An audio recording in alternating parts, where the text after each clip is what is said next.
away na. Lagi nang may away kasi nga, hindi na sapat siguro yung mga, let's say for example, yung mga kinakain ng mga hayop nila.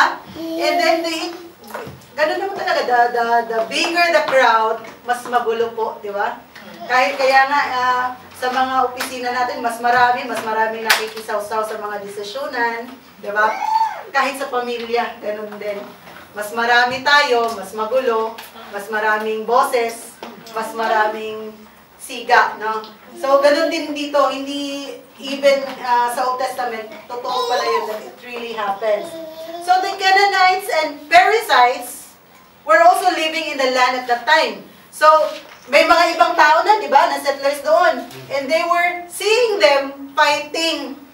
So, ngayon, naisip ni Abram, hindi maganda to because they were claiming that the God they worship is the one true God.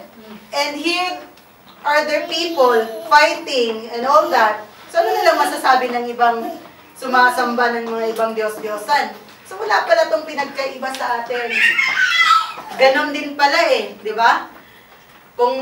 If these people are claiming that they worship the one true God, pero ang pinapakita nila naman ay pareho lang din ng mga Canaanites and Perizzites. So what's the difference? So the same is true din po sa ating mga Kristiyano. We are claiming that we worship the real God. We're claiming, we're telling people outside that our God is the one true living God. Pero anong nakikita po sa atin? Ganong ugali pa rin ng world. Ganong ugali pa rin ng mga taong hindi sumasamba kay Jesus. So what do you think? What would they think of us? Ganon din pala, pareho lang, walang pinagkaiba. So bakit ako sasamba sa Panginoon nila? So let us hold on to our confession that if we are a true Christian, if we believe in the Lord Jesus Christ, ano bang tinuturo ni Jesus? Yun ang sundin natin. God is teaching us to love. Love. Amen. Love others. Amen. Love your enemies. Amen. Pray for them and bless them. Amen. Ngayon, pag may konting away lang, parang gusto mo lang patayin Kinurse mo na So, paano makikita si Jesus sa buhay mo? Paano makikita ng ibang tagalabas si Jesus or ang Diyos na sinasamba mo? When we are representing the kingdom of God, tayo po ay ambassadors ng kingdom ng Panginoon. We should be representing our kingdom kung ano talagang nasa kingdom natin. Yung mga hindi taga-kingdom ng light or taga-kingdom ng Panginoon, dapat makita nila tayo, ay ganun pala ang taga-kaharian ng Diyos. Ganyan pala dapat. So kahit hindi mo, dala-dala mo yan. Dala-dala mo yung kingdom. Makikita sa buhay natin, sa kilos, sa salita. Di ba? Makikita po yan. Ang salita ba natin ay, are we speaking or talking na may grasya? May grasya ba yung pananalita natin? Or puro pa lang din tayo pagmumura? O kahit hindi na lang pagmumura, kasi yun ang una natin natatanggal How about gossiping? Di ba?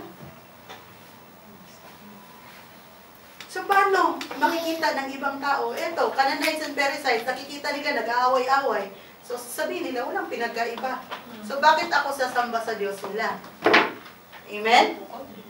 So, Abram's generous offer to Lot. So, ngayon, dahil nga nag-aaway-away na, naisip ni Abram, this is getting out of control. So, kailangang may gawin. And then, sabi niya, so Abram said to Lot, let's not have any quarreling between you and me. Huwag na tayong mag-away. And even with our flocks or our people. Or between your herders and mine. For we are close relatives. Mag-uncle no?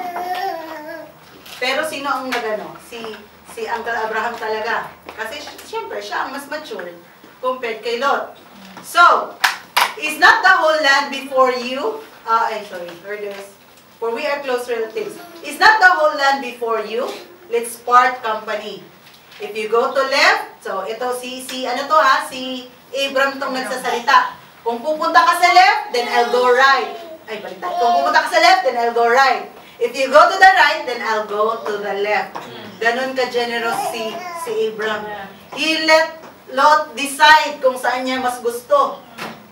Siguro naisip niya, sige, it goes to show, yung faith talaga niya sa Panginoon, yung trust niya sa Panginoon, na kahit saan siya mapunta, God is always with him and God will surely provide. Amen? Ganun po ba tayo pag nagdesisyon?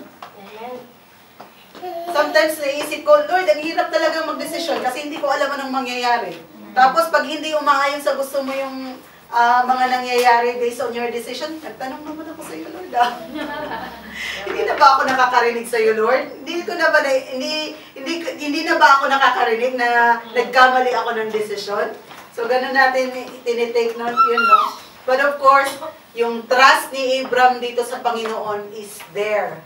Na kahit saan or alin ang piliin ni Lot, he will always have the provision, protection, and blessings of the Lord kahit saan siya napunta. Kahit ano pa yung, alam mo yun, di balik. Kasi, I'm sure nakikita nila kung saan ang mas magandang puntahan. And here, it confirms. So, Lot chooses his portion of land. Sabi dito, and Lot lifted his eyes and saw all the plains of Jordan, that it was well watered everywhere. So,